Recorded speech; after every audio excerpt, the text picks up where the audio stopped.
Mas gipakusgan nga kampanya sa Police Regional Office 12 batok sa illegal smuggling ang padayon nagbunga og positibong resulta luyo sa malampusong operasyon nga gihimo kaniadtong Oktubre 12 sa Public Market Barangay Poblacion 3, Pigkawayan, Cotabato. Ang mga personahe sa Regional Intelligence Division 12, Pigkawayan Municipal Police Station, Cotabato Police Provincial Office ug Regional Mobile Force Battalion 12 nagpahigayon og joint operation og saturation drive nga nagresulta sa pagkasikop sa usa ka vendor nga giilang si alias Jury, 49 anyos, nga residente sa Barangay Poblacion 2, Pigkawayan, Cotabato. Nasakmit atol sa operasyon ang 40 ka rim sa usa ka pakete nga New Berlin cigarettes, 27 ka rim sa usa ka pakete sa Fort White cigarettes, 20 ka rim sa usa ka pakete nga Fort Black cigarettes, 25 ka rim sa usa ka pakete nga Modern kulay pula nga sigarilyo, 17 ka rim sa Modern cigarettes, siyam ka rim og 7 ka paketeng Buffon cigarettes ug 4 ka rim og 2 ka pakete sa Tradisyon. Diin aduna kini gibana-bana nga standard price sa Bureau of Custom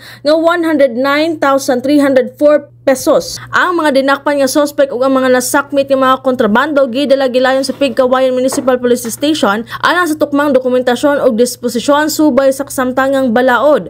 Sa pamahayag usab ni Police Brigadier General Arnold Argente, ang Regional Director sa Police Regional Office 12, iyang gidayeg ang operating team sa ilang pakigtambayayong ug pagsalig sa pagsumpo sa illegal nga pamatigayon sa rehiyon. More often than not, yung nahuli talaga ni during actual operations, kung sino yung mga people na physically involved, no? Doon, kunwari, nagbabiyahe ng malakihan, kung sino nadadat na natin doon na tao, o sino nagdadala, sila nahuli natin. Kasi based on experience, hindi naman talaga sila umamin kung sino yung nagpapadala sa kanila o nagpadala sa kanila ng ganung kanin.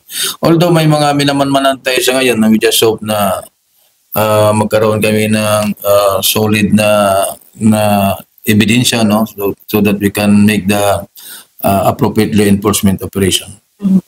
Sa ano po natin, other provinces po, somewhere in Cotabato, marami po nang huli na mga smuggled cigarette. Ano po yung action taken natin dyan? Hindi, kasi we're close coordination with also with the regional director of BARM. The BARM, pinaklasmate ko rin siya. So palagi kami natatawagan kasi kami yung magkalapit ng boundary, di ba? Magkadikit, di ba?